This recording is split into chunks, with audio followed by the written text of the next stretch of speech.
going to own the room. So he's going to set the tone and set the pace.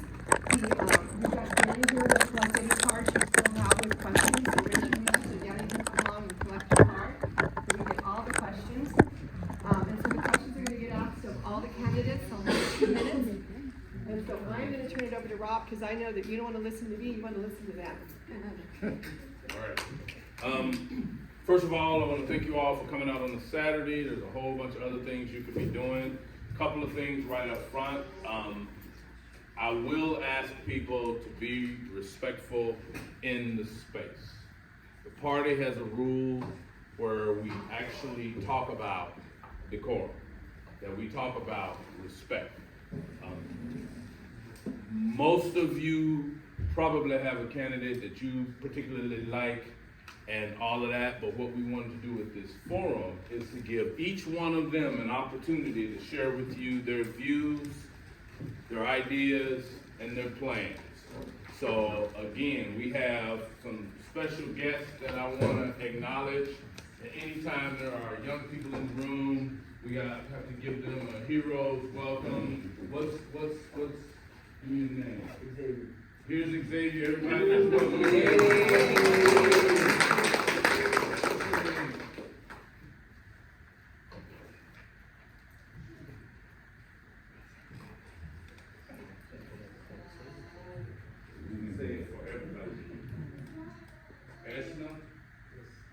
Let's welcome Esther.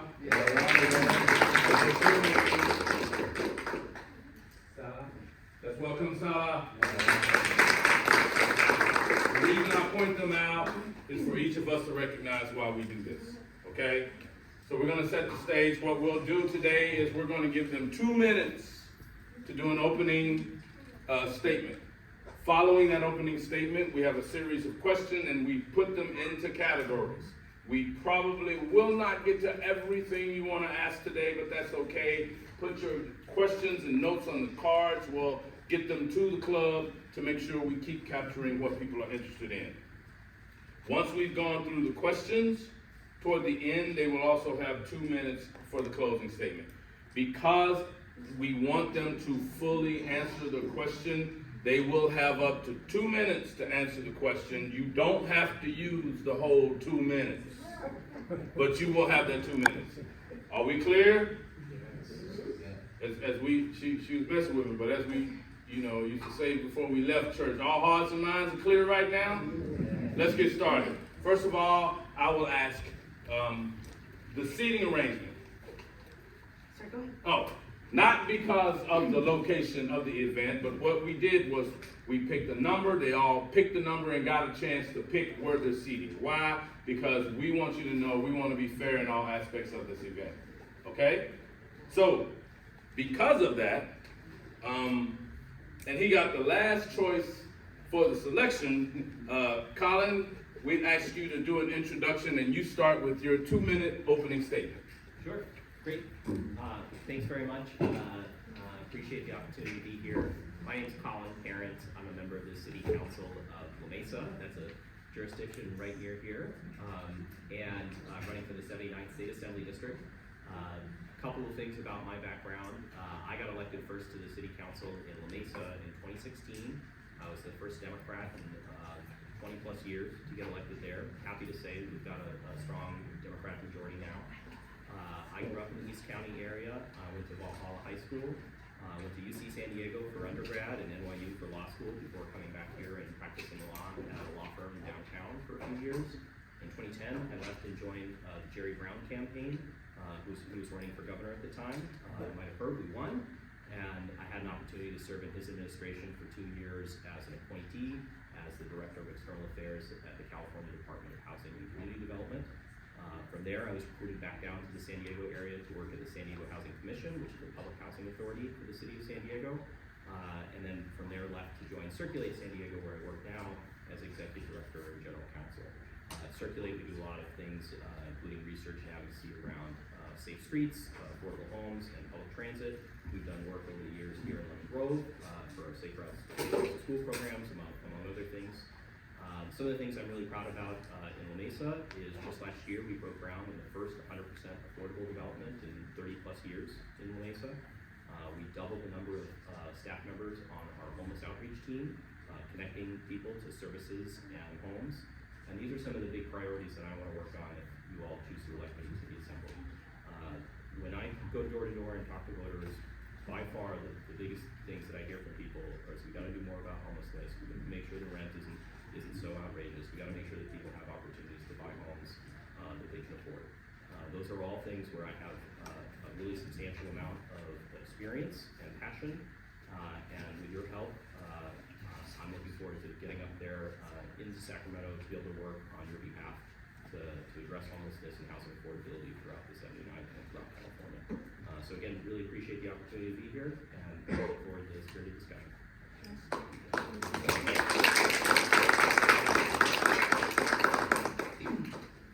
And the reason I am using first names, that way I stay away from titles, I stay away from all the other stuff. So LaShae, you are next. Okay, as I always say, it's hard for me to sit down when you're a professor and you speak. So good afternoon. My name is Dr. LaShae Collins, candidate for California State Assembly District number 79. And I am actually the only candidate that was born and raised right here within the 79th State Assembly District. I was born and raised over in Southeast San Diego, graduated from Lincoln High School and attended San Diego State, where I have achieved all of my three degrees there. I bring to you the experience of being the former district director for the now Secretary of State, Dr. Shirley Racquel. I was her district director when she was the assembly member for this particular position. Therefore, I know this district inside and out. Also, because I was born and raised in this particular district, that also gives me the benefit of knowing the good, the bad, and the ugly of the 79th State Assembly District. But to me, the 79th, it is the best district throughout the entire state of California. I am endorsed by the California Democratic Party. I'm also endorsed by Planned Parenthood, the Pacific Southwest, both Webbers, the Sheila Weber and Dr. Weber, along with Monica Montgomery Step, County Supervisor, and Chairwoman Nora Vargas, amongst so many others. What I not only bring to you my experience of already doing the legislative work by being in the Weber's office, working on the police brutality bills, working on many of the racial profiling bills, but also working on the education bills by helping to bring early childhood education programs, that many more affordable programs to our state. But I am also the community engagement specialist for the San Diego County Office of Ed. With that, I am working with over 42 school districts, impacting over 500,000 students' lives in various types of areas. Working on the community engagement initiative, also working on the new community schools format that's being issued by the state, along with ethnic studies and a whole bunch of other things that's also coming down as well. My is to look at what is education, also dealing with housing and restoring our schools and affordable housing, addressing the environment and also climate justice issues where we have. This past Monday is a prime example of things that must get done, but not only dealing with that, but shut up. Good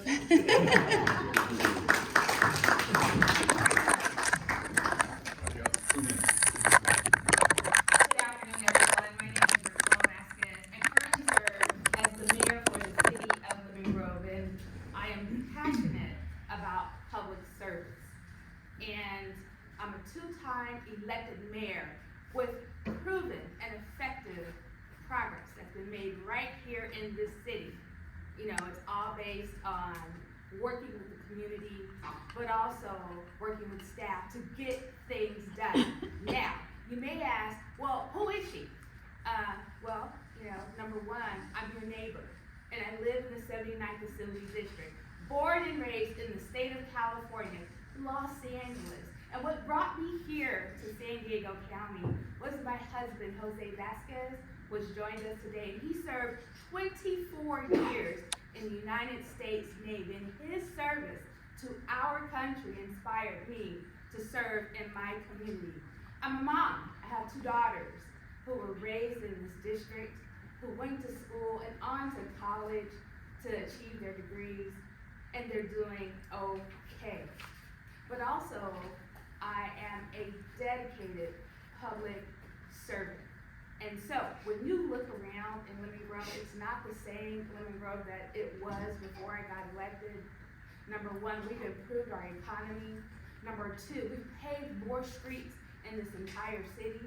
And number three, we are the only city in the entire county of San Diego but also 1 out of 13 cities in the entire state of California that met the affordable housing requirement. What that means is when the state of California said, build housing, we did just that. And so, you have a proven and effective leader who is a mom, who is a neighbor, and who is dedicated to getting the work done. My name is Racquel Vasquez, mayor for the city of Lemon Grove, and I'm running for assistant. Thank you.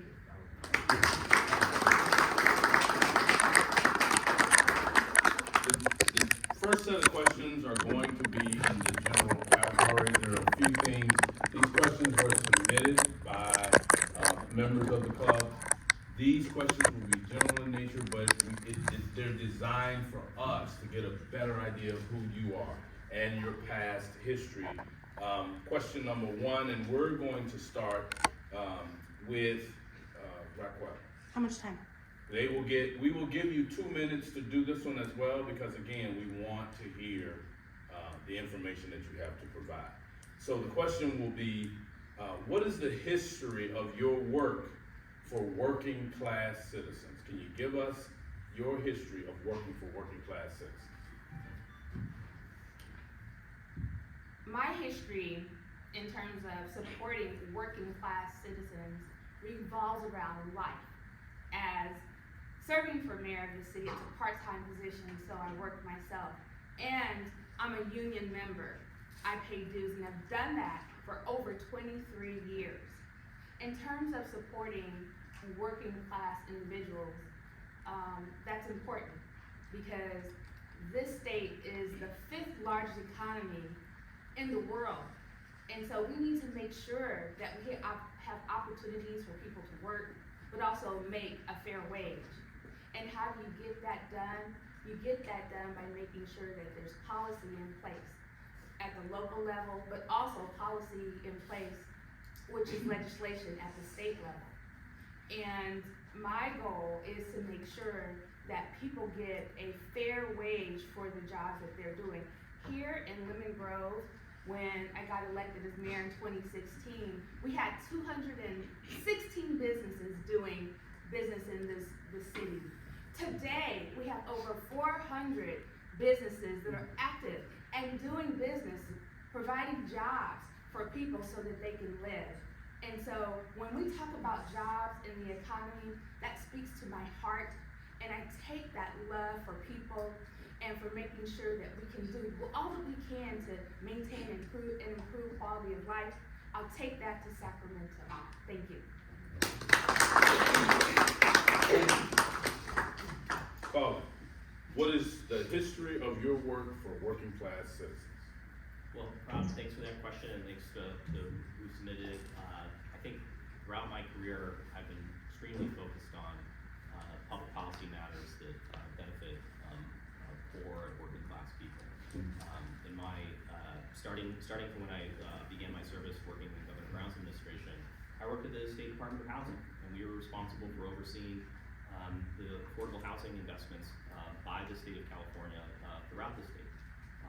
When I was recruited to join the San Diego Housing Commission, that's the public housing authority in San Diego that administers thousands and thousands of housing choice vouchers, which are colloquially known as Section 8 vouchers, and also serves as access to a housing financing agency for the city of San Diego, investing in affordable housing developments in the city of San Diego.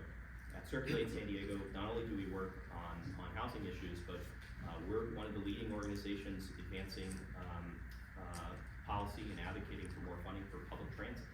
Public transit is an absolute lifeline for a lot of low-income and working people, including and especially in places like Lemon Grove and La Mesa, where we have a lot of trolley access and a lot of trolley need, and as well as needs for the bus as well. And so affordable housing and transit in my day job is definitely a big piece of it, but also in my service on the city council. The city council, as I mentioned before, we're making big investments in permanently affordable housing, really historic for our community. But also doing more than that. We're the first jurisdiction in the region to adopt a project labor agreement to make sure that our public works process is are funding good paying jobs, and that's a big part of why I have the endorsement with the Labor Council, the Labor Federation, which I share with Ms. Racquel.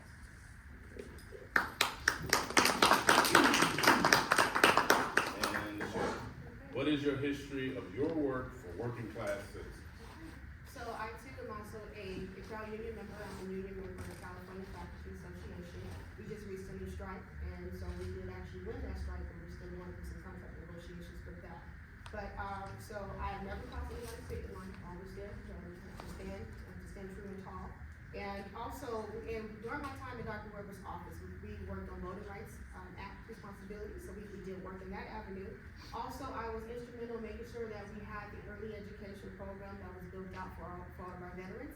Just keep in mind, veterans are constantly moving in and out, and it's hard for them to find adequate childcare.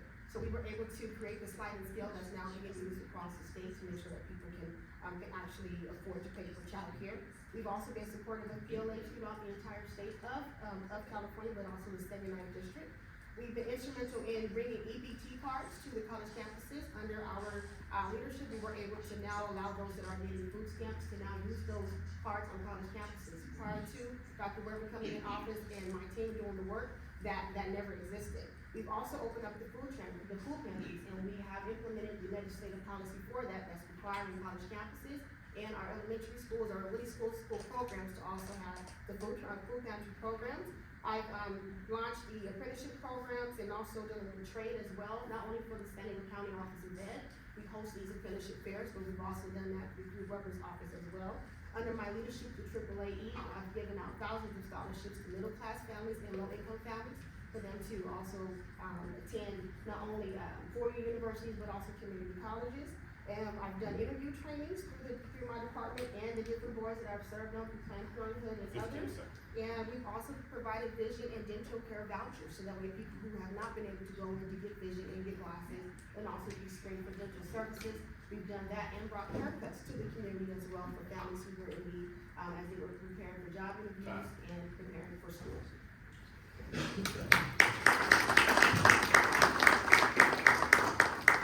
This next question came upon us based on our current situation in South County, with what's going on with the rain and the floods.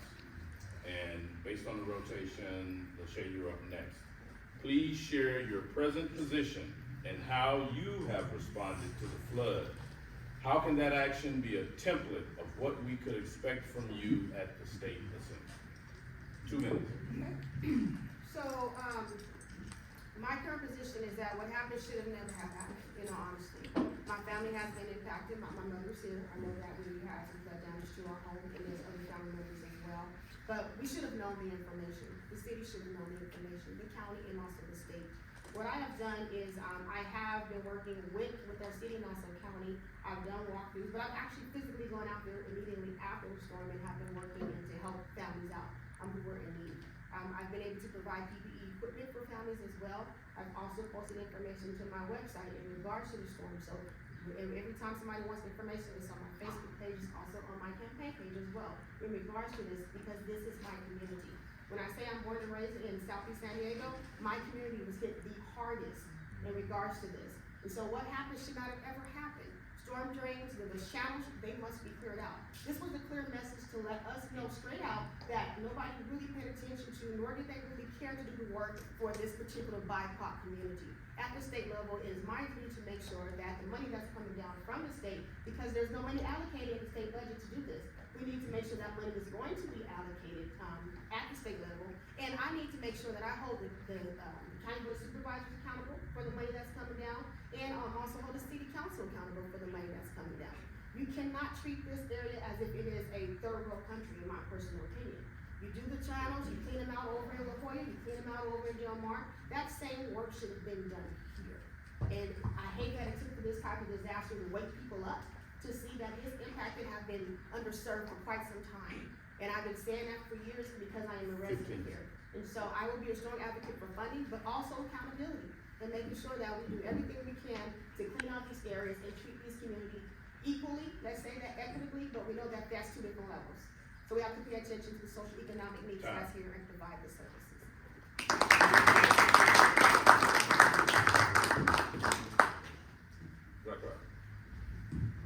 share your present position and how you have responded to the flood.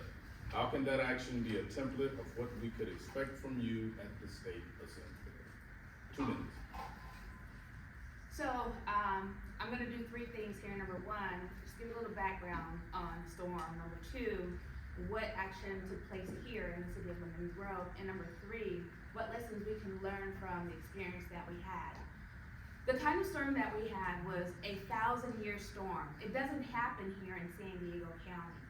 And we live in a space and a place where water rolls downhill. So water from East County eventually made its way to San Diego. So if East County got 4 inches of water, right? And it came to Lemon Grove, and we got 4 inches of water. Now you have 8 inches of water that is approaching San Diego. And so with that comes debris and all the things that could clog up drains. So I wanted to give you that background. Number two, immediately here in the city of Lemon Grove, our team of staff responded out on the forefront, directing people in the rain where they should go, blocking off streets to try and prevent people from experiencing outages with their cars, but also doing everything that they could to try and divert the flow of water. Number three, well, not even number three, but in that vein, that same vein, staff worked around the clock to clean up streets and to try and divert the water to where it needed to go. It was a hefty lift to try and make that happen. At the same time, we really stepped up our 15 efforts to try and inform the community of the resources that are in place. And there are resources. Because I have less than 15 seconds, I actually have a binder here with resources.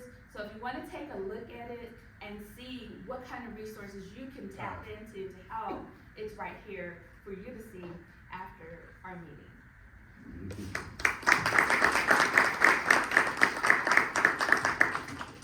Please share your present position and how you have responded to the flood. How can that action be a template of what we could expect from you at the State Assembly? 2 minutes.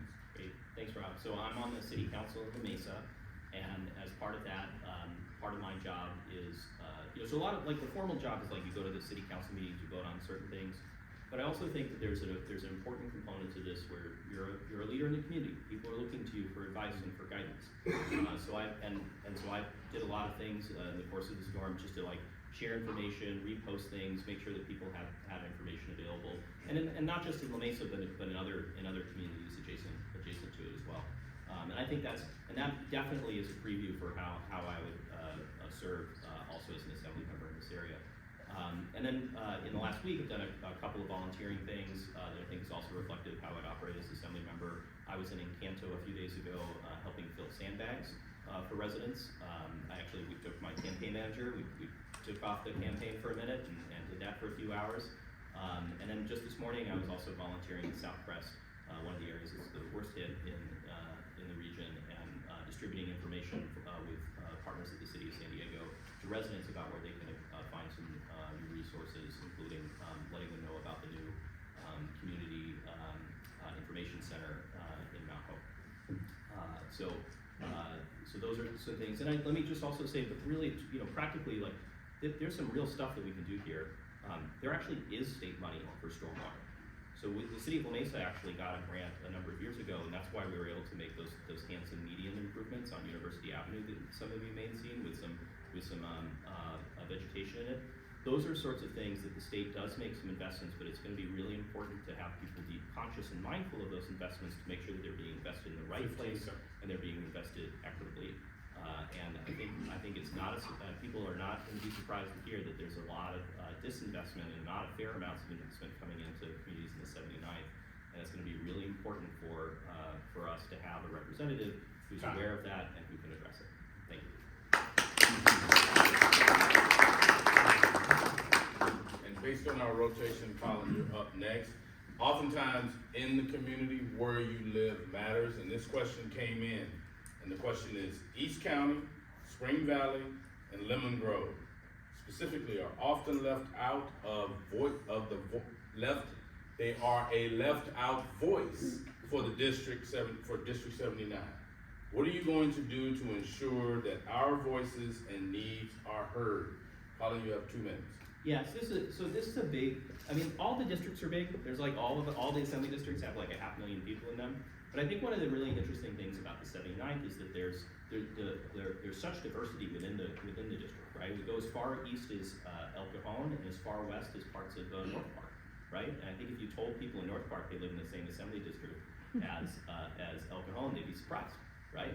And so, but it is really important to make sure that we're representing the totality of the district in this service, not just in what we talk about, but what we pay attention to in public policy and also who we talk with, right? So one of the ways that I've been trying to demonstrate that in my campaign is being very present throughout the district, talking to voters in all sorts of areas, including areas that that are new to me, that I'm not as familiar with, and introducing myself and sharing with them my contact information and being available.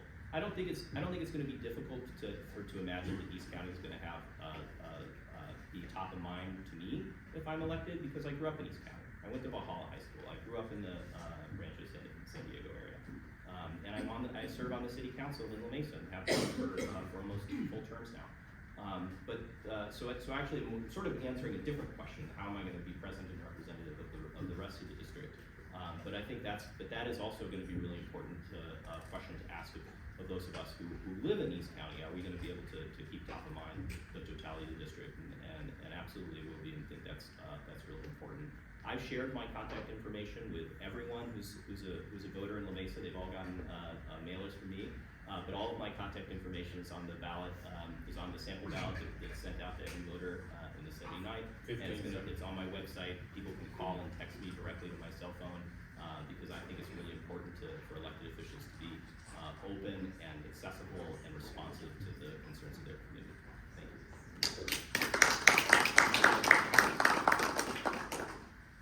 LaShae, East County, Spring Valley, and Lemon Grove specifically are often a left-out voice for District 79. What are you going to do to ensure our voices and needs are heard? 2 minutes. So if you get a chance to grab my handout that's in the back, on that table, my handout, my flyer says is our voice, our power, our future.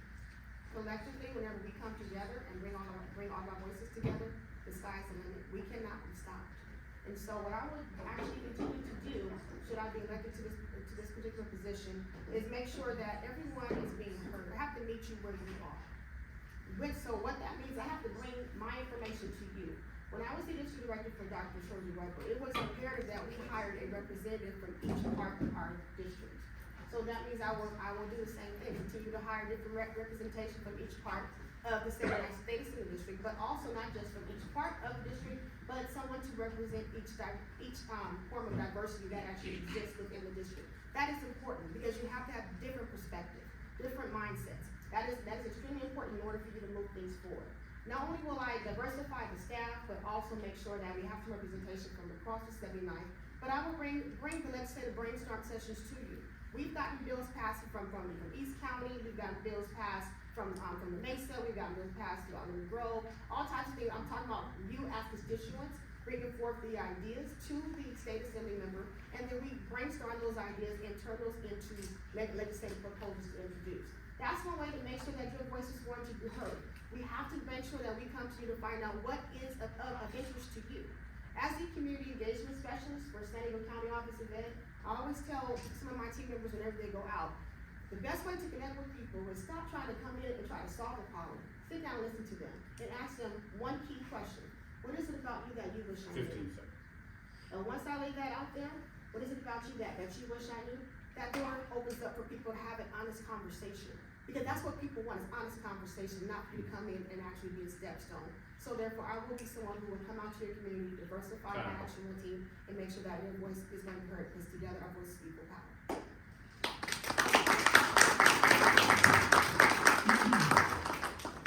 A question. East County, Spring Valley, and Lemon Grove specifically are often a left-out voice for District 79. What are you going to do to ensure our voices and needs are heard? 2 minutes. The one thing I'd like to say is each and every one of you, you matter. And you matter in this district. And your voice matters in this district. And there's a difference between theory and actively doing the job. And my commitment has always been to keep a connection with the community. Number one, what I will take to the state level is a commitment to ensuring that I have regular hours that I'm available to meet with you to hear your concerns. Number two, I will make a commitment to ensure that annually a state of the assembly is moving forward within the district. Right now, I have a state of the city. And so that is my commitment to you. And number three, you will see me in spaces and places that speak to your heart. And throughout my service as a council member and a mayor, I was elected in 2012 to the council and then elected to mayor in 2016. People have always seen me here in Lemon Grove because I prioritize my city. But you will also see me in spaces and places and at events within the 79th Assembly District so that I can meet you where you are and we can have those important conversations. But also too, my commitment to you is to make sure that my staff host quarterly meetings within the district at libraries, where you live and in your space so that you can connect and get regular updates. And that's how I will stay connected with you.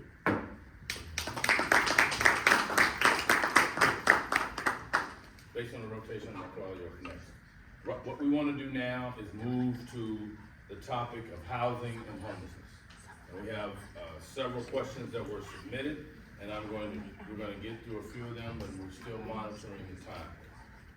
For your first question, in the affordable housing conversation, there is a constant push-pull between the YIMBYs, yes in my backyard, and the NIMBYs, not in my town, not in my town. What can be done to ensure more affluent communities like Del Mar, Beverly Hills, etc., are doing their fair share to solve this problem? You have 2 minutes. Thank you. Housing and homelessness, they are tied together. And it's a very important topic that really needs to be addressed in the state of California. At the state level right now, there's a one-size-fits-all approach as it relates to building housing. And every community in the entire state is different. So the question that we have to ask is, well, how can we make sure that affordable housing, but also housing affordability is achieved in each and every space that we live in? One thing that I can say is that, number one, we really need to take a look at the processes that have been outlined, establishing RENA numbers, and how we can modify that to encourage cities to take a look at their zoning and to change their planning process so that developers can develop. Number two, we have to make sure that there's a funding mechanism in place to encourage developers to develop. And right now that's missing. And number three, we need to make sure that our local leaders embrace the idea of change. One thing that we did here in the city of Lemon Grove was we did just that. When the state of California said, build more housing, we said, we got this. And we took a look at our zoning, and we made modifications to our zoning, and then we took a look at our planning process and made changes to our planning process. And that is why the city of Lemon Grove is the only city in the entire county of San Diego that met that affordable housing requirement. We did it. We serve as a model of what can be done. And I'm willing to take that to Sacramento and your voice about the housing needs so that we can inspire change. Thank you.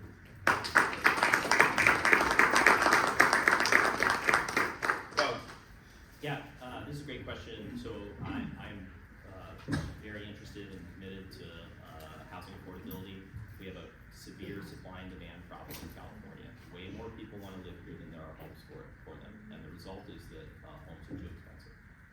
I have support from broadly the housing groups in California, very much on the YIMBY side, I think we need to have more homes supported by the YIMBY Democrats of San Diego, California YIMBY Action, and that reflects, again, my experience working for the State Department of Housing for Governor Brown and the local public housing authority here in the city of San Diego. And additionally, last year, I wrote, and my organization sponsored, one of the top housing production bills signed by the governor last year. It's a moderate income housing bonus program, which tells cities that if a developer is gonna put some affordable units for low-income people and affordable units for moderate income people, then they can't say no to that housing. And that's how we need to be looking at cities like Beverly Hills and Del Mar. The goal here is not to convince them to do the right thing. We've tried that, it's not working. We gotta say, listen, if a developer is gonna do something that we need, and it's gonna be broadly affordable to a diversity of folks, then you can't say no. And that is really troubling for a lot of local officials, I understand that, but we're done with the old way. The old way is not working. That's why everyone is paying way too much for rent. That's why purchasing a home is completely impossible for so many people. And you don't need, like, I'm a big believer that we need to have more subsidy for affordable housing. I've worked in that space for most of my career and think that we need more of it. But you don't need subsidy to build apartments in Del Mar. There's plenty of people who'd be happy to do that if they were, and we'd be happy to finance it if the city council wasn't permitted to say no to that. And so that's how we gotta be thinking about this. It's gonna be tough, a lot of local elected officials don't agree with me, but that's the way we have to go.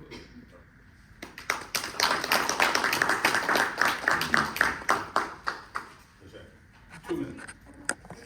As we seek to address the housing and homelessness crisis that we currently have, I believe that it's important that we go back and try to reimagine the overall approach.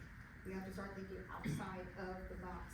So in order for us to address this particular issue, we do need to do what we can to increase the actual percentage of the available units. Meaning that, so as we are requiring or building the housing, but then also having enough people that are coming in for low income and moderate income, that percentage of units should actually increase. So that way a lot more people can actually get into those homes. But the issue comes down to affordability. We can talk about building housing all we want, but it comes down to the affordability. How can we get people into the homes? So it is not just for purchasing a home, it's also getting them into the apartment units as well. So we definitely have to expand credit repair programs, because we have to do what we can to get people to get that particular part solved. When it comes down to being able to purchase a home and getting finances, one, we know that we have an issue, so once the state stabilizes and the interest rates can stabilize, things go down, then that's a good thing. That part is gonna be great. But then it boils down to, can the state offer an actual equity program, meaning we take on a certain percentage so that way the home can become even more affordable. So let's say the mortgage is gonna be $450,000, maybe the state take on $150,000 of that. That way the home can be even more affordable for folks. But also, what about looking at the state property that currently exists? There's so much state property across the entire state of California. Looking at that property, how come we cannot build on that property and start opening up things? How come we can't start looking at some of the commercial properties and opening up, open up things for that as well, and housing some of our homelessness beside different types of state property that we have? We can build on our property, and so we can bring in private and also public investors to do that particular work. But when it comes down to it, from the 2021-2022 fiscal year, ages 50 and older, it was about 40% of them were unhoused, but for ages of 50 years old and up. That's unacceptable, that's not okay, that's gonna continue to increase, and we don't do something to make housing a lot more affordable.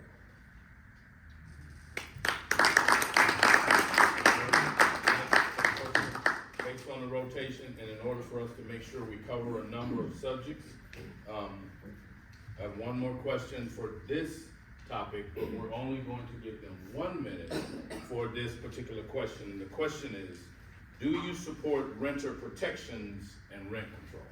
1 minute. LaShae, you're first. Okay, so, I don't have on my shirt, obviously, but I do support renter protection and also rent control. But let me keep this, plain for you guys.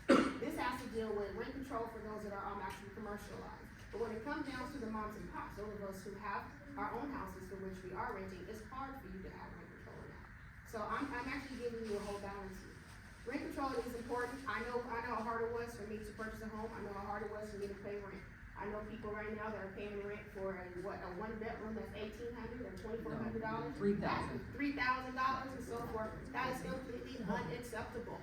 So we definitely have to do what we can to get some type of cap, put on our rent. 15 seconds. Because so many of us cannot make it, so many of us are making $30,000 a year, maybe $50,000, $60,000 a year, and here you are taking up majority of our paycheck in order for us to pay rent, and we have to now decide whether I want to pay rent, or do for my kids, pay for my car, Time. and so forth. We have to address rent control. I know that's different. Do you support rental protections and rent control? 1 minute. We've all been through a very challenging time with COVID, but also systemic racism issues and the collapse of our economy. And right now, everyone is feeling stressed. There is really no protection for anyone, and if anybody misses 3 paychecks right now, there's a possibility that you might be on the streets. And so it's really important to make sure that we all can keep shelter over our heads. And how do you get that done? Well, it's called legislation. And legislation at the state level will put into place 15 parameters seconds. that can protect those who are seeking shelter. It's important. And so I am dedicated to that. And right now, even as we speak locally, we're looking at how we can make sure that we can institute some type of renter protection here in the Monroe.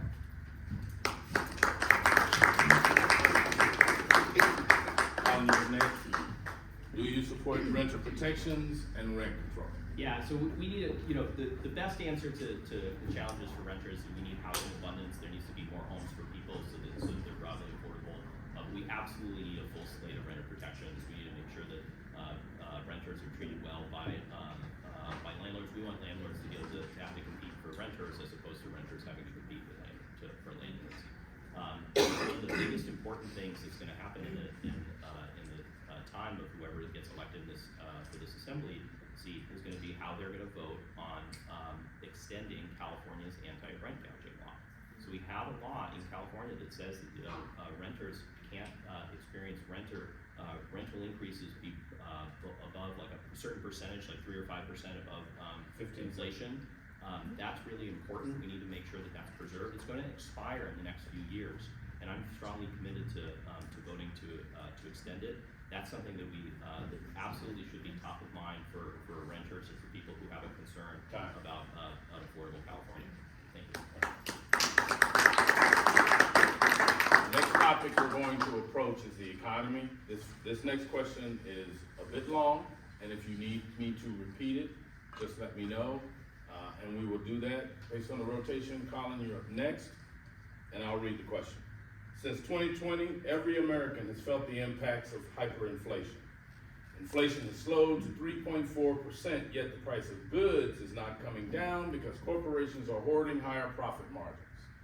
We have a divided Congress that is unlikely to agree on legislation that will help everyday Americans. What, if anything, can California do to get corporations to put people over profits? And as our assembly member, that can California, we're speaking to you. Colin, you're up next. You have 2 minutes. Yeah, I think this is a great question, and I think you're definitely people. The economy's doing well in a lot of measures, but a lot of people are really unhappy because prices of things are high and they're not coming down. And I get that because like I have to pay for things too, and I don't really care for it. There are things, and a lot of this is downstream with federal policy, but there are things that we can do in California.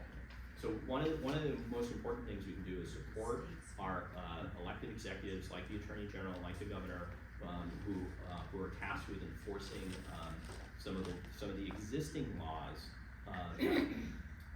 that regulate businesses and say that they are not allowed to do price gouging in circumstances like this.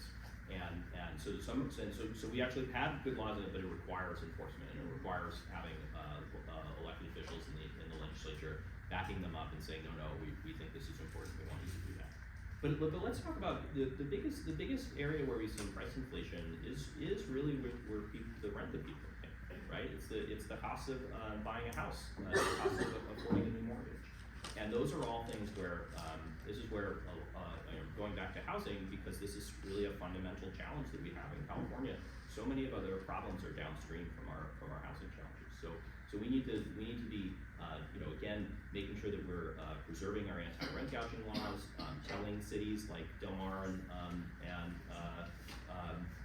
others that they have to allow for affordable homes. And we also have to be being creative, right? We need to work with CalHFA, that's the California Housing Financing Agency, that has a variety of loan products for first-time home buyers.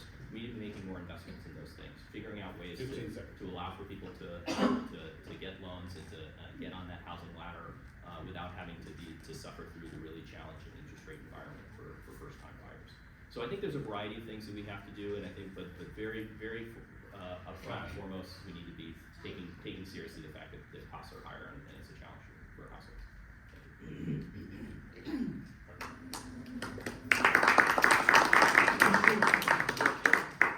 Y'all can't throw me off like that. LaShae, did you want me to read the question? Sure. Okay. Since 2020, every American has felt the impacts of hyperinflation.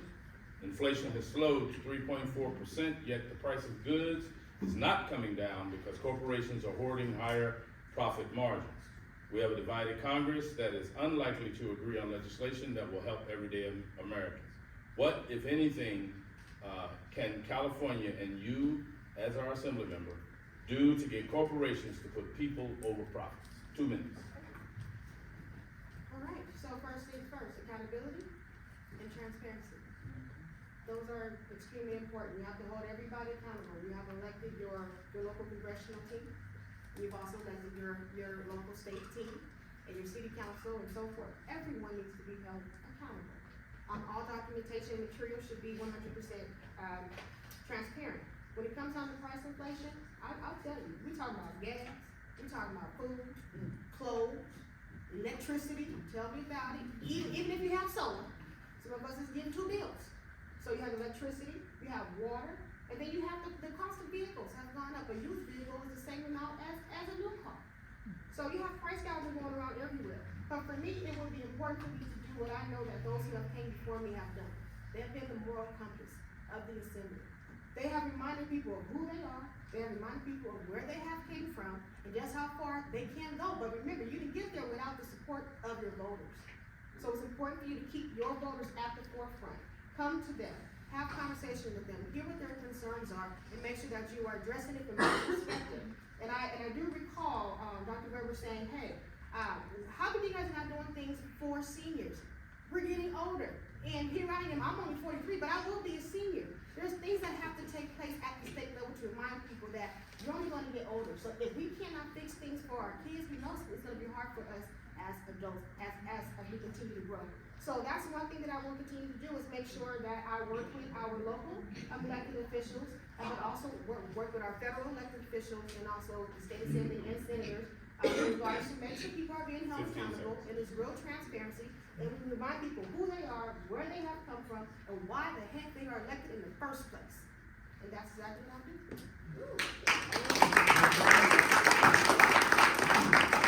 Ask me to read the question. Yes. Since 2020, every American has felt the impacts of hyperinflation. Inflation has slowed to 3.4%, yet the price of goods is not coming down because corporations are hoarding higher profit margins. We have a divided Congress that is unlikely to agree on legislation that will help everyday Americans. What, if anything, can California and you, as our Assembly member, do to get corporations to put people over profits? 2 minutes. And as mentioned, this is an issue that can be addressed at the federal level. And it's a big issue. It's not just a California issue, it's a people issue. And at the state level, I envision opportunities to be your voice. And not just me, but the other 79 elected assembly members and 20 senators to fight for you. We know that when people get raises, when the minimum wage goes up, the economy goes up, and it goes up faster than the minimum wage. And it is creating a situation where right now, when you look at what is considered low income, it's actually $88,000 a year. So if you make $88,000 or less, you are low income right now in the state of California. So it's a matter of working with the elected officials to come up with legislation to try and slow down or curb the economy so that there's a balance. What we did here in Lemon Grove to help people while the economy is off kilter is that we came up with a strategy to start a gift card program utilizing our federal ARPA funds. And what that did was when a person, and you didn't have to live in Lemon Grove, purchased a Lemon Grove gift card, the city in the first phase would give you another one for free. So if you purchased one for $150, the city gave you another one for $150 to spend in our small local businesses. And what that did was it stimulated our economy, but also it helped people. It put money in their pockets. And so that's just an example of what can be done, and I'm willing to take that kind of dedication to Sacramento. Rotation, don't sit down because you're next. On this next question, the last question was really focused on your answers around corporations, but this one targets our small businesses. More and more small businesses are closing up shop because large corporations are making it hard to compete. Small businesses are more likely to support locals, including Little Leagues and other local activities. What can you do as our assembly member do to support small business? You have 2 minutes. Thank you. So what I know is that most people don't know about the benefits that are available at state level. There are lots of benefits for small local businesses. And so my commitment would be to ensure that people who are interested in starting a business, that they know about those resources, grant opportunities, not only to help you start your business, but to sustain your business. That's really important to pass that information down to the local level. You see, there's so much potential in the 79th Assembly District. And business can flourish. And it's just a matter of making sure that we have the right information coupled with the resources to make it happen. We did it here in Lemon Grove. We have over 400 businesses operating in this small city, and our economy is doing well. And we can do it for the entire state of California, and we can do it to enhance the 79th Assembly District. Thank you.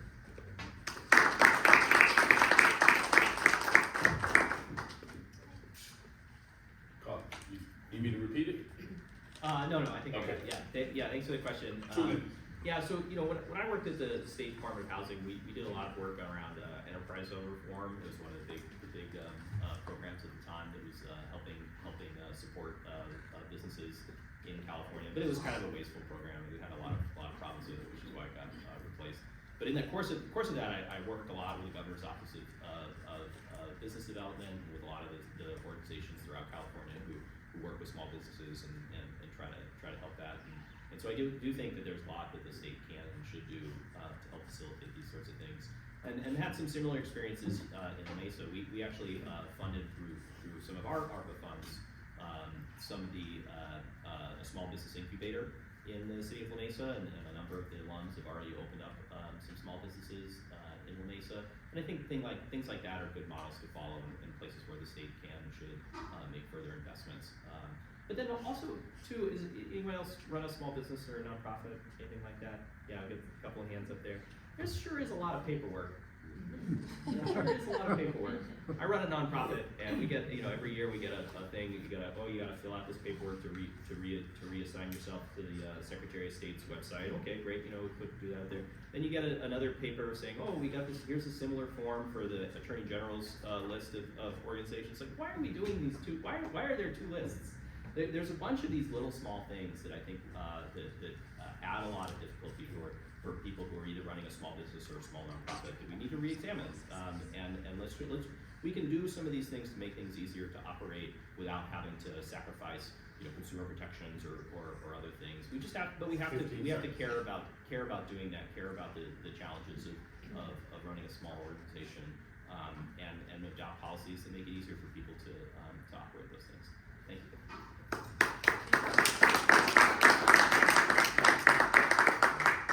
Sure. 2 minutes. Okay. So when it comes down to addressing the small businesses, it is extremely important that we continue to give back and that we support. It's important that we continue to shop local, continue to buy local, and also support those that are also growing their own gardens and so forth. There's different types of gardens here in New York, there's gardens in Mesa, there's gardens all across San Diego. But not only is it about giving back and just supporting as well, but also we need to start looking at fair rates for actual rentals. A lot of our businesses are coming in to rent, and the rate continues to skyrocket. So you talk about rent control for housing, we need rent control as well for small businesses. So that's something for which we definitely have to start looking at. It is important that we highlight our small businesses that actually exist. When I was in Weber's office, we did this by inviting them to participate in different types of events. We've always called upon our caterers, and they were all from within the 79th. So we always highlighted the different small businesses, but even do some type of small business fair. Make sure that people know that these are the businesses that exist within your community. And so what I've done also for the San Diego County Office of Ed, I've done the county schools and also resource fair. But then we've also brought in small businesses and some of the nonprofits as well. So this is some things that we will have to do. And if I am elected, I will 100% do the same thing. Make sure that we do have some type of small business fair that's here so people can know what type of stuff that we have that's here. Visit, make sure that we have adequate loans, but that have a great rate to them, but also grants. We also need to apply for grants. But then there's just all these other factors that come into play. But your elected officials can also submit letters of support for those grants as well. So call upon us so that way we can give you those types of letters. But we have to look at those grant requirements too. Because sometimes we income out of that, or the grants is also because they want other type of background information, credit report, all these types of things. We have to start looking at the eligibility requirements for grants and start to once again revise the loan rates. Hopefully that those can come down. But mostly just shop local, support, and then we can make sure people know who you are.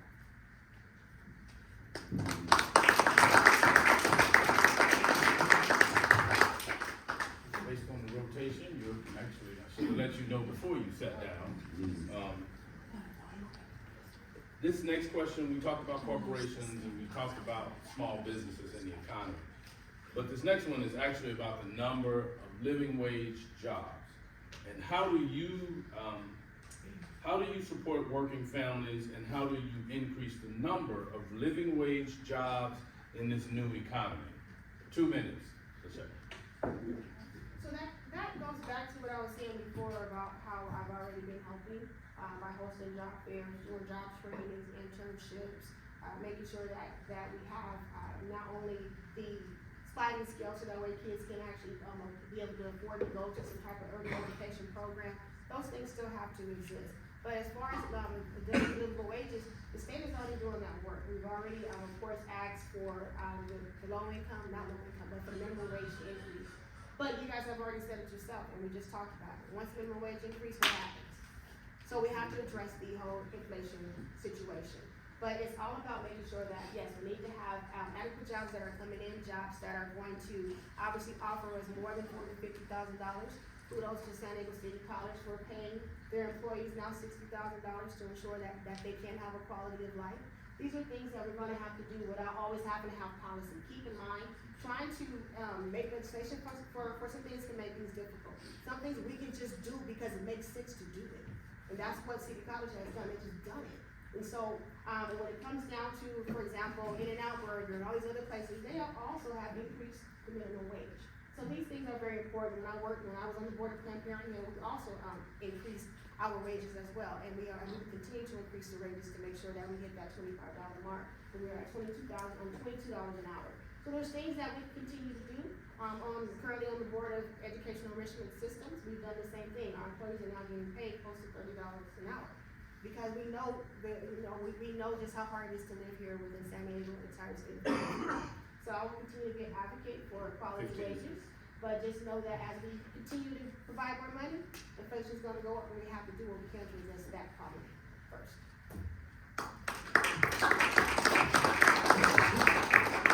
Would you like me to repeat? All right. How do you support working families, and how do we increase the number of living wage jobs in this new economy? 2 minutes. What I will say, and I hope that this speaks to your heart, is that there's a difference between theory and actually getting the job done. And theories are great because they bring forth conversation, but it's about building strategies and being innovative and thinking outside the box to make sure that we can have an economy that supports each and every one of us. I spoke a little bit about our innovative gift card program that put money in people's pockets to support our small local businesses and to keep the economy going. But I know that there are more innovative ways to ensure that there are jobs available throughout the state of California that can ensure that you can keep a roof over your head and that you can feed your children. And so, my goal is to work with the other 79 assembly members to have those conversations, to develop legislation to support innovative business opportunities throughout the state, and then to put it through the process to ensure that we can have legislation in place to support businesses, ultimately providing good paying jobs for each and every one of you. Another thing is that I am a supporter of making sure that people get a living wage. If we don't have a living wage, then our economy will not work for 15 us. seconds.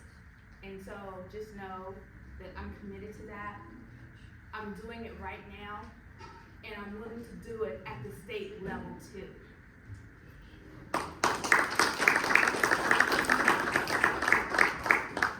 Yeah, thanks very much. A couple of things. I mean, the economy's run pretty hot right now, which is great for a lot of people, but it's not great for everyone, and not everyone is being well served by it. So I think it's really important for public policy to try to address that and make sure that everyone can share in that prosperity. In the city of La Mesa, I mentioned this earlier, but we're the first city in the region to adopt a project labor agreement, which says that for the public works projects that we're funding, those projects have to come with good quality local jobs. That's something that we've done in La Mesa, and I think that's something that I'd like to see throughout in more jurisdictions and throughout California. The state of California also can and should invest in infrastructure that's going to have broad benefits to the users of that infrastructure, but that also generates good paying jobs as they're being built. Things like public transit, things like investing in our sidewalks, things like the stormwater projects that the state invests in. But also, I'm on the San Diego Community Power Board. I voted to create that entity. La Mesa is the only East County jurisdiction who's a member of that entity, and we're responsible for procuring clean energy for most of the ratepayers in our jurisdiction. One of the challenges that we have is there are not enough green energy producers for us to contract with to get that energy. That's a problem. We're going to need to address that. President Biden has made huge, and the Congress has put huge amounts of money for green energy investment, but we are standing in the way of getting the full benefit of that with a bunch of regulatory processes that don't allow us to make those kinds of investments in California. The state of Texas has more wind farm and solar generation than the state of California. 15 seconds. It's not because they have greater commitments to climate change that we do, but they have a set of rules that allows for those investments to be made. And we're going to have to think differently about some of the way that we do that as well, so that we're able to not only procure green energy, but also create the good quality jobs that are associated with that. Thank you.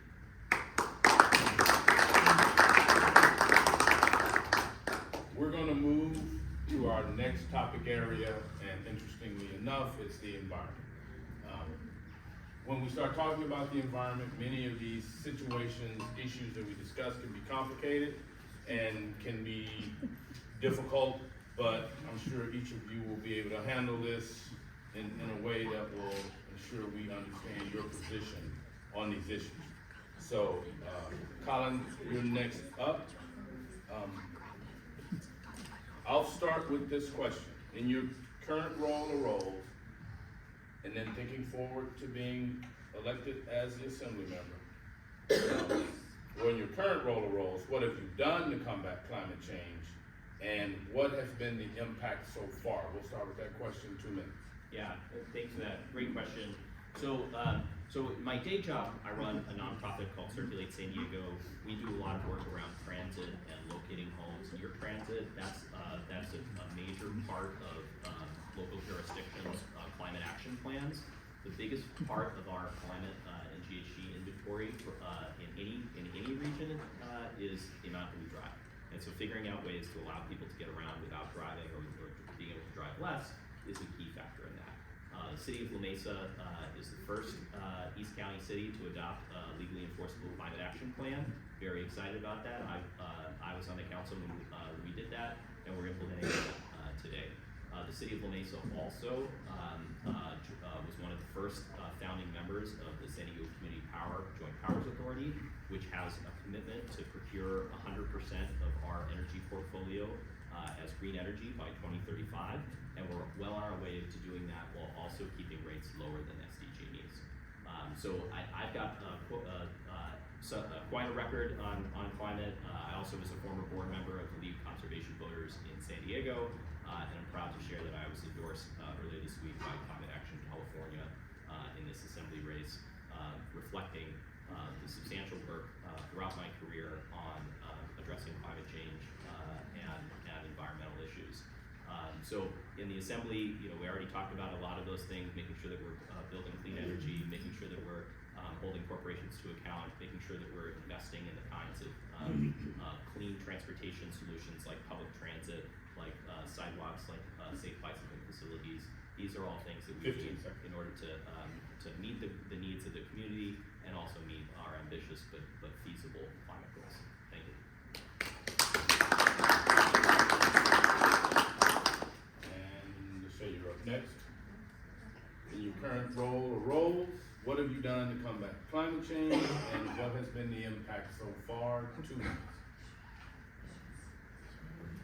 So, of course, in my current role, teaching at San Diego State and also working for San Diego County Office of Education, there's not much that we have done in that particular aspect because that is the field of education.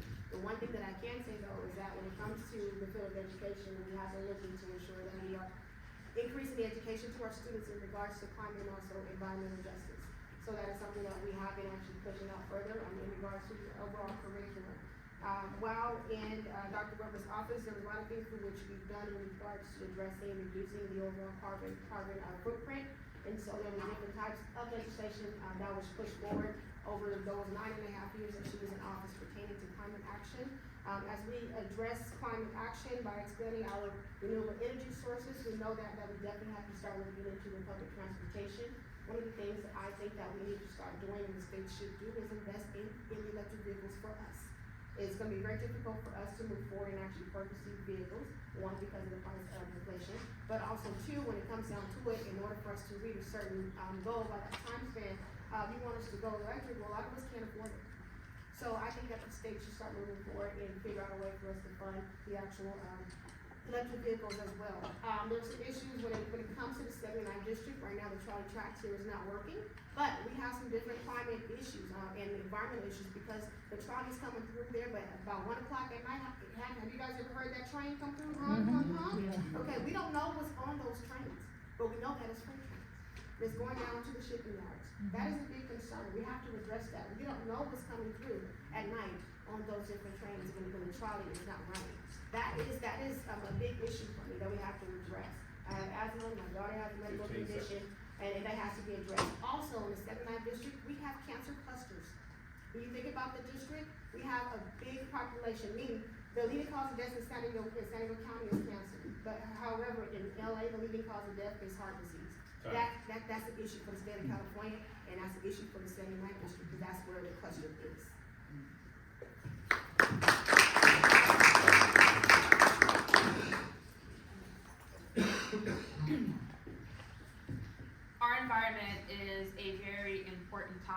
for the state of California.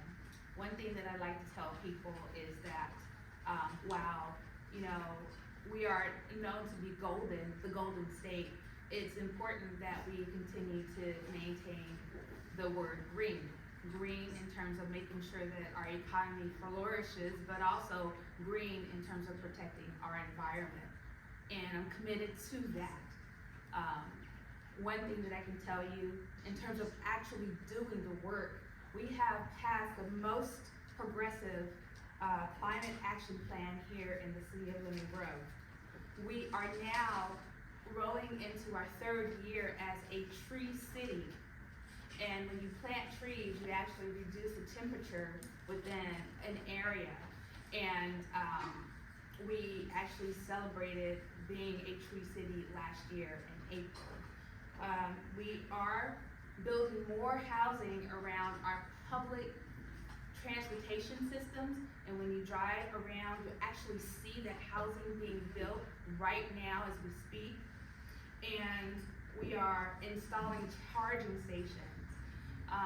You know, we want this state to flourish, but we also want our communities to flourish, all communities within the 79th Assembly District. This serves as a model of what can be done. And there are so many issues as it relates to government and government service, but we can take a look at the dollars that we have, and we can utilize those dollars to ensure a viable, a great future for the state of California. And I'm committed to doing that, not only here in Lemon Grove, but I'm committed to doing that and representing you in the 79th Assembly District. Thank you.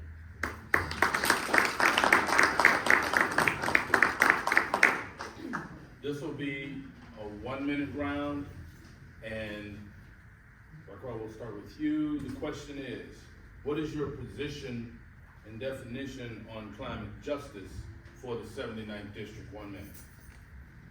Climate justice, what that means to me is that the resources are available to ensure that we can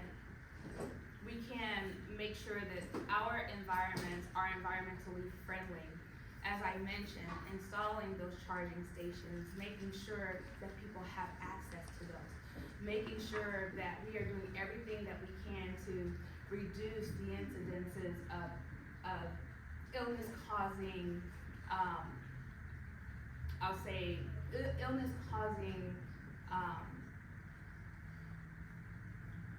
looking for the word for it, but we want to make sure that we can keep our people from suffering from illness within our communities as it relates to our environment.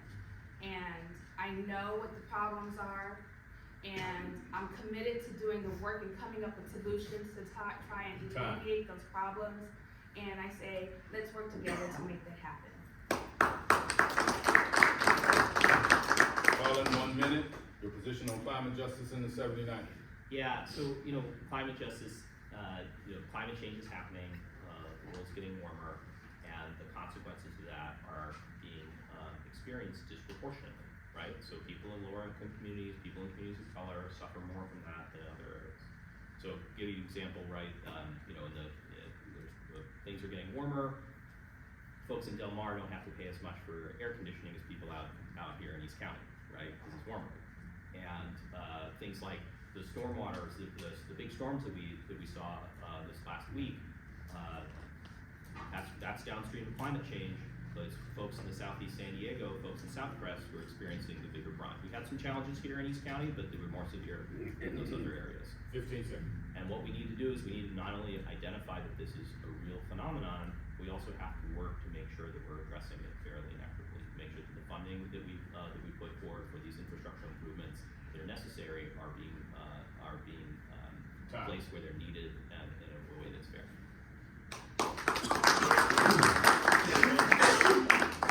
LaShae, 1 minute. Position on climate justice in the 79th. Climate justice within the 79th, in all honesty, your area code should not determine or dictate the quality of healthcare that's coming, the quality of life that actually should exist, and it should not determine the actual services that's going to be coming into your area. Climate justice has to deal with making sure that we have equitable distribution of the burden across the entire county. It needs to be across the entire state. And if we don't do what we can to ensure that there is some type of balance, what happened last week is going to continue to happen. And that's unacceptable, and we should not stand here and tolerate that at all. When it comes to looking at, climate justice, it's the same thing as, same way of us looking at social justice. We have to do this right, and do this right by the people, do this right by the community. Because everyone deserves to have a real quality of life, and the only way for us to do that is if we all come together, bring our voices together, and stand up to those that are doing injustice work in our areas.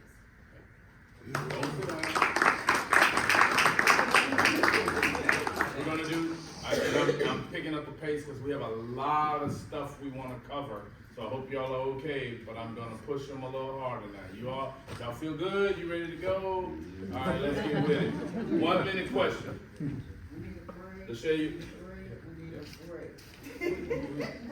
but you just sneak out and come back. We wanna, cause we got time to get, I wish we could.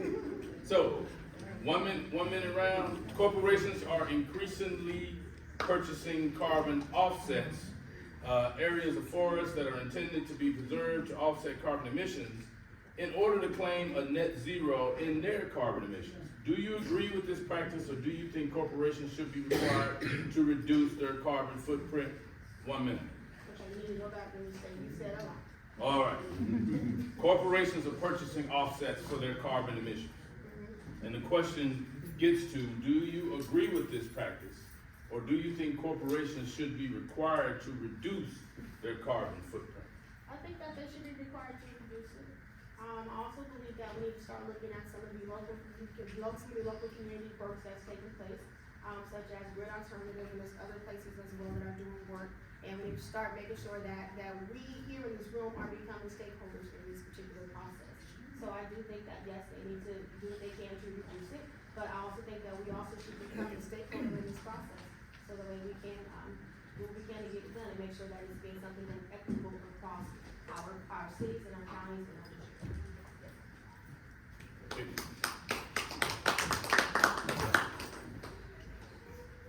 1 minute. So, I do believe that corporations can reduce their carbon footprint, and that the burden of that weighs on all of our shoulders, not just some. And so, that is something that I would definitely keep my eye on, and working towards solutions to bring forth fair opportunities for corporations, but also for people to do their part to ensure that our environment remains green. It's truly tied to the future of California, and if we can do that, support 15 a seconds. real green future, then this state of California will remain golden.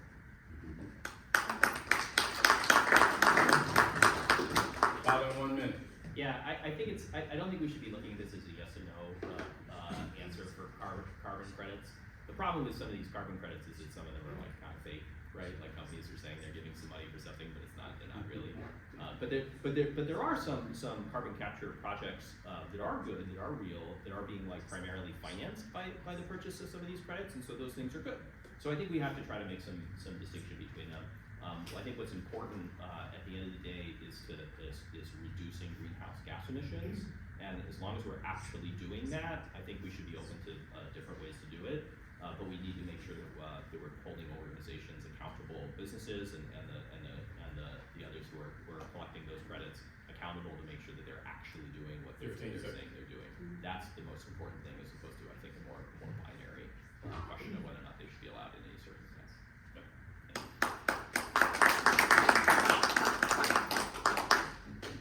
Colin, you're first up. We're gonna shift to healthcare. 1 minute question. I'm for it. Hang on, let's see if I'm gonna be for it. I'm still for healthcare. 1 minute question.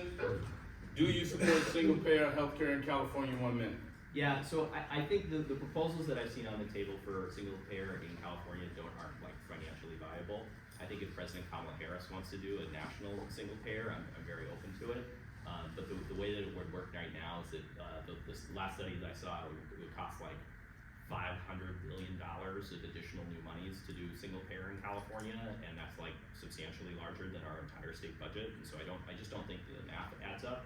But what I am 1,000% committed to is universal health care, and that should be our North Star.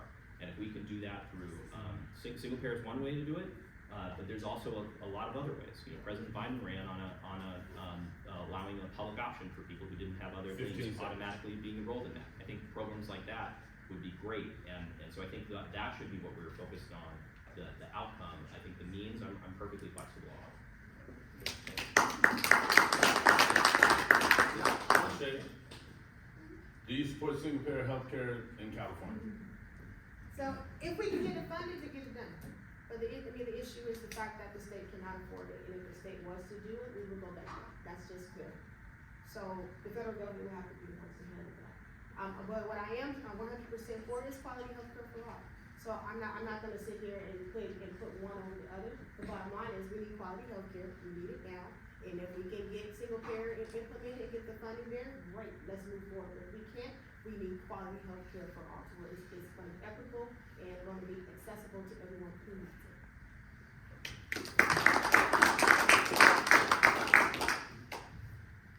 And so, me personally, it's personal. I support single payer healthcare. But I wanna say this, right now, in this moment, it's not just about me. And as your legislator, I would reach out to you to find out what's important to you. And based on what you feel would benefit you as it relates to healthcare, because the cost to see a doctor is too high. And the cost to get medication is too high. And you better not get sick, because if you do, you might lose your home. So, the question that we will all have to address is, how can we come up with a healthcare system that can work for everyone? So yes, in this moment, personally, I support it, but I want to hear from you.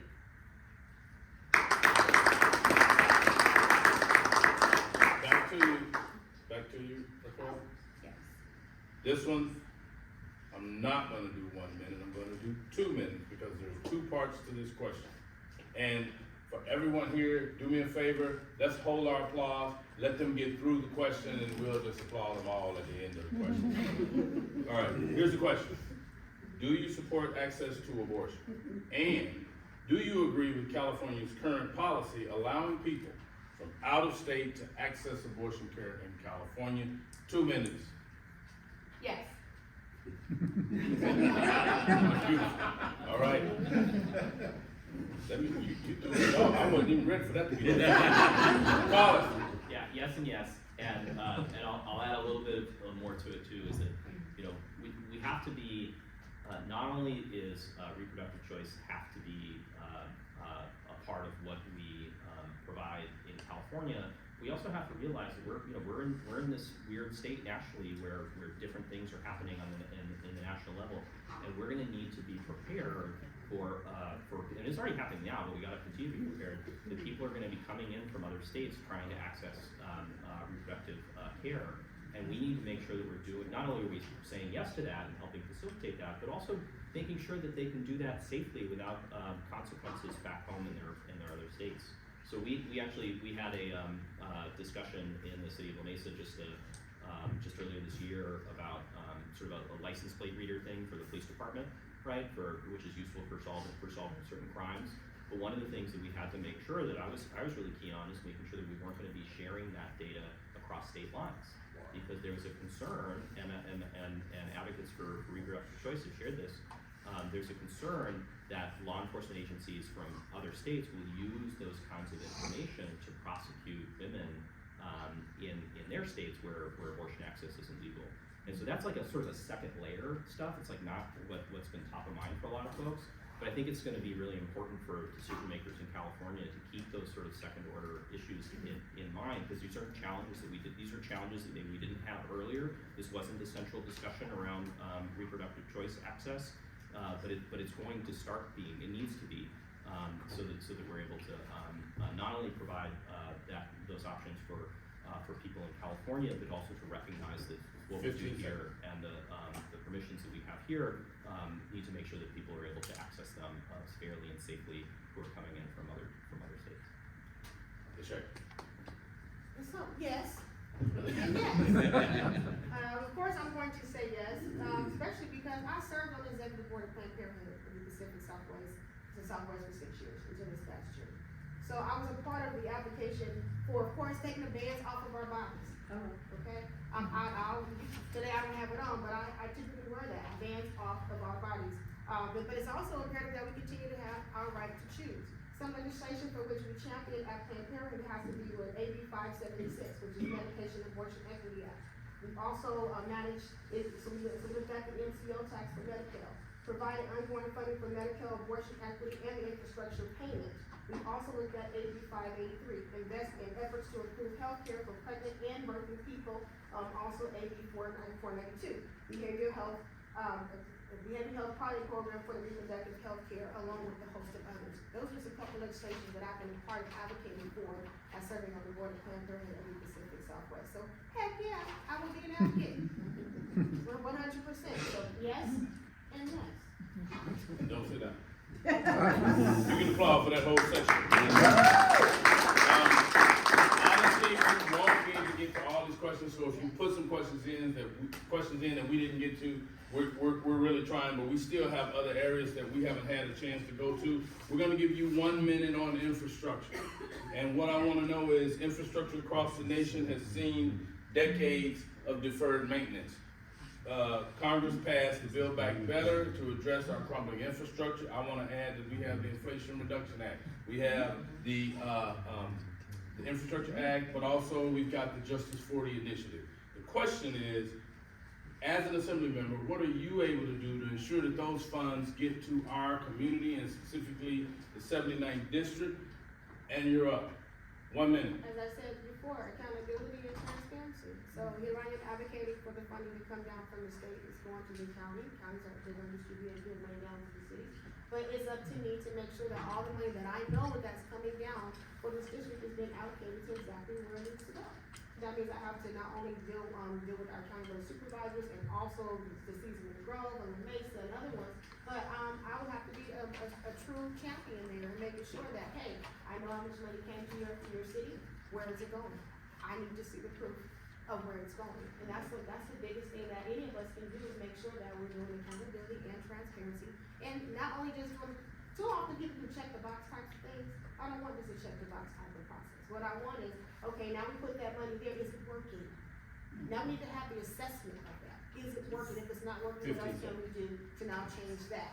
So, once again, for me advocating, meaning accountability, transparency, and a thorough assessment of whether things are working and not working within the state, and holding everyone that is from the local municipalities accountable, because I'm at the state level, the money's coming down, so to me, I'm solely responsible for what's being distributed to the other.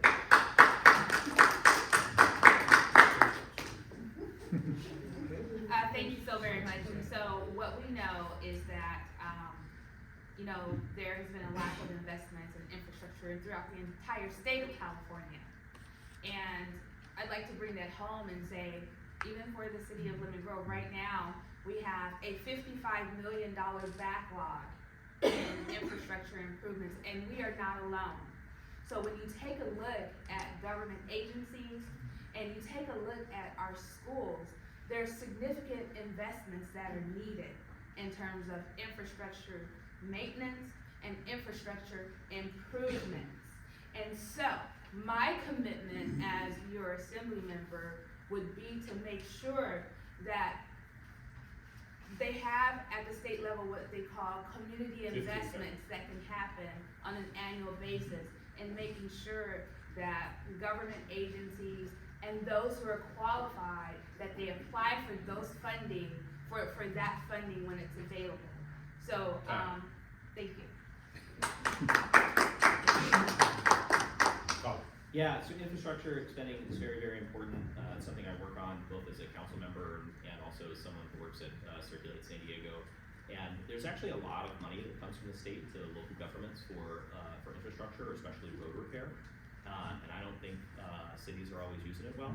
And what you can see, and especially you see in larger cities, it's easier to see the distinction. City of San Diego gets like 30+ million a year for road repair from the cities, from the state. And in places like Southeast San Diego, the roads don't look so good, but they look just fine in La Jolla, right? And so I think one of the things I'd like to work on as your assembly member is to pass a bill to put some accountability on how those monies are spent. I think it's great that cities are getting that money. I want them to have that money. I want them to have more of that money. But we gotta make sure that that money is being spent fairly and equitably and fixing the roads that are most damaged first, and not prioritizing the places that have the most political pull. Is that the end of the questions, or do you have another? When can we clap anymore? I'll tell you what, we're gonna have a clap round. I'm gonna give you a clap time, and I'm gonna say it's time to clap. I'm gonna get you out of here on time. That's where I'm trying to get you. All right? Go ahead, All right. No. Did everyone, okay, you threw me off. Did everyone get to answer that question? Yes. Okay, all right. And Colin, you were last on that one, right? Correct. Okay, so that means Colin was a 3. That means now we go to you being first for the next one. 1 minute round on education. We've seen a significant increase in parental rights groups across the state that are attacking school boards for supporting LGBTQ+ youth, providing equity in education, supporting students' mental health, and a plethora of other things. The question, what can the state of California do to ensure equitable access to education for all students in all districts? Colin, your first 1 minute. Yeah, so we have, first of all, we have to maintain and strengthen our existing laws that prohibit discrimination by school boards, and you know, we've got a lot of those on the books, and they're, but we got to make sure they stay there. But really, the way that this gets addressed is, so first of all, this is awful. I mean, it's really bad. We're seeing some of this pretty close to home, even in Orange County. But you know, when 10+ years ago, we had a movement on this at Grossmont Union High School District. They were doing some of the similar stuff. It was really bad.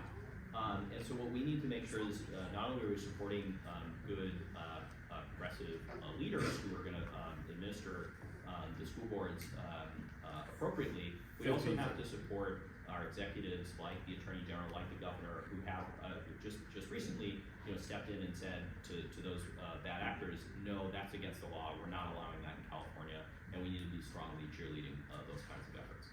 Okay. Thanks. Okay, LaShae. You want me to read the whole thing? All right. We're seeing a significant increase in parental rights groups across the state that are attacking school boards for supporting LGBTQ+ youth, providing equity in education, supporting students' mental health, and a plethora of other things. What can the state of California do to ensure equitable access to education for all students in all districts? 1 minute.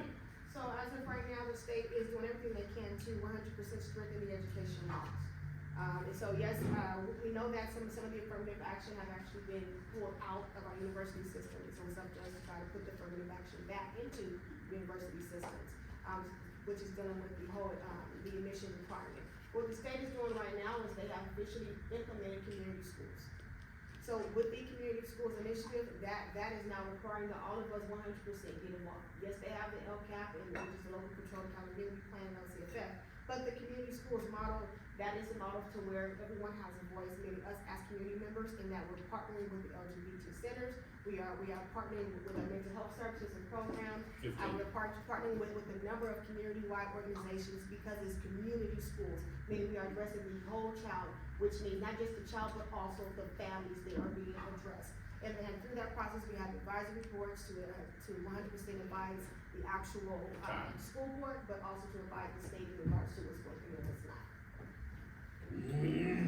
Last one on this round.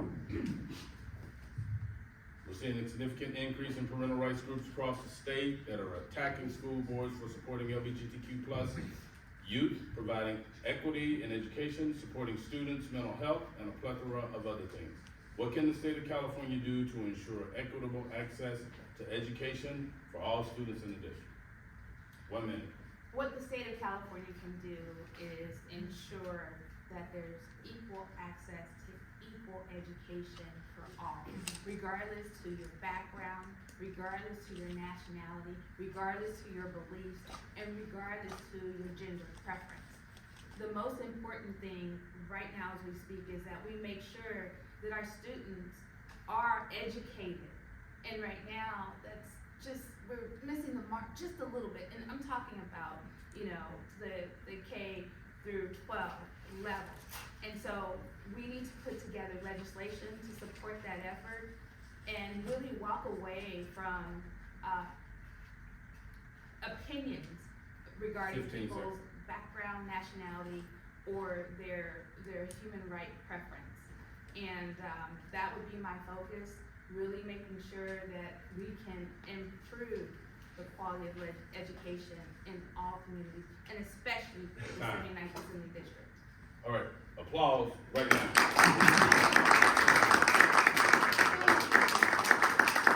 Okay, here's what we're gonna need to do, because again, we have a time to be out. I'm gonna let you know what's happening at the end, so everybody don't get up and want to chit chat and do all that other stuff. What needs to happen is, once we're done, we're gonna have to get all these chairs together, put them on the stack, we're gonna put them back. So if you are willing to help, that would be wonderful, so the 3 people that set them up won't be by themselves at the end.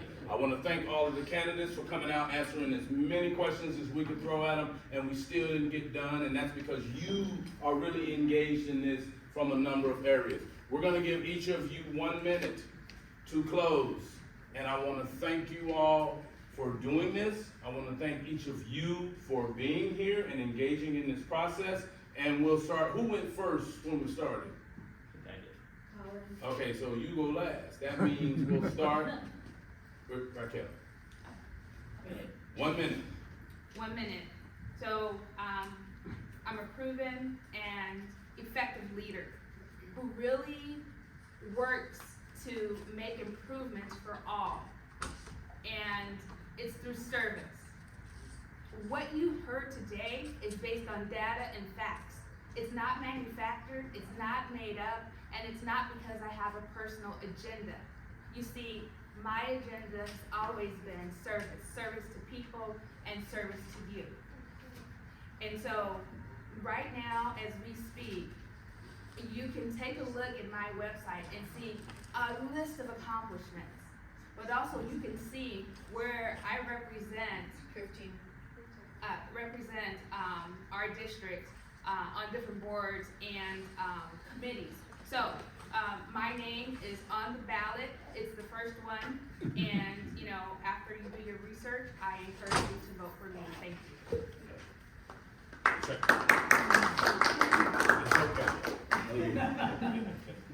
So once again, my name is Dr. LaShae. It is an honor to be here with you guys this evening or afternoon. And so what I want to say to you is this. I am from this district, for this district, and I truly understand this district. I also have a proven track record in regards to the work that has been done in this district, having worked once again for current Secretary of State, Dr. Shirley Racquel. But me being in this race, in all honesty, is not about me. Me joining this race has to do with you. I joined this race because it's all about elevating our community's voices and making sure that your voice is heard. Making sure that you are no longer on the menu and that you are officially at that table, having the conversation in these pertinent areas for which we have already addressed today. So it is important for people to remember that civil rights are also human rights. Everyone deserves to be seen, everyone deserves to be heard, everyone deserves to be valued, and everyone deserves to be respected. And as your assembly member, I will make sure that you are heard, seen, valued, and respected, because your voice is my voice, and together our voices equal 100% power. So hopefully you will remember to vote for me when it's time. I'm on the ballot. Thanks everyone for being here and for participating in our democracy and hearing from some great candidates who are running for the 79th Assembly District. You know, I'm talking to voters about a lot of different things, and you know, a big part of it's experience and a record of accomplishment. So on the City Council of La Mesa, done a lot of things to help improve people's lives. We're building the first 100% affordable building in generations. We doubled the number of homeless outreach workers that we're funding. We are making strong investments in our streets and roads, and those are the things, the values, and the priorities that I'm going to be bringing to the State Assembly on your behalf as well. With my background both as a local elected official, as someone who worked for Governor Jerry Brown in the state administration, I have both the experience and the know-how and the commitment to be able to continue to deliver for all of you in this room. So I appreciate very much the opportunity to talk with you, and thank you also to the sponsors for organizing this for the public's benefit. I want to thank you all for giving me the opportunity to do this, but I want to remind you, we're not quite done, but I see people doing the work. It is illegal for us to be passing out information in this forum, so if you're passing out stuff, don't. Or take it outside. Don't, yeah. Get on the other end. So I want to turn it over to Cynthia. I want to thank you. Real quick. Okay. We were told specifically when we reserved this room that we could not pass out information. Sidewalk is public right of way. You can pass it out there. That is your right. Please don't be afraid of truth. I'm not afraid of truth. I'm not gonna fight with you.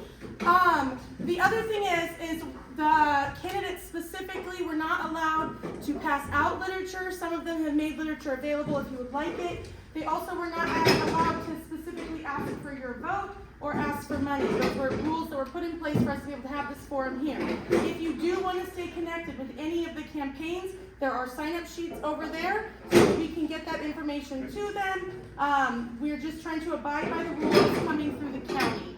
And so, Cynthia, go ahead and finish. I want to thank you all for attending and thank you for the volume of questions that you provided with us. And on that fact, there is another forum through the East County Dems Club on the 15th of February. We will pass on any questions that were not asked tonight to that forum. You can find out information about that forum on their website. So that is the East County Dems, Democratic Club, so that you'll know that your questions will get asked to the candidates. So, and if you're interested, attend that forum and get a chance to listen to them some more. This was recorded and it will be. We'll post it on our YouTube channel and on our social media after. We're going to upload it. If you raise your hand, Jessica's going to put it up on the YouTube, or East County, it'll be in an East County Magazine article, but also the Lemon Grove Media and Communications YouTube. And it's also on the Facebook. Each candidate has an email you can send them questions to, and they'll Thank you so much. I'm just going to go back on for a moderator. Yeah, thank you to our moderator.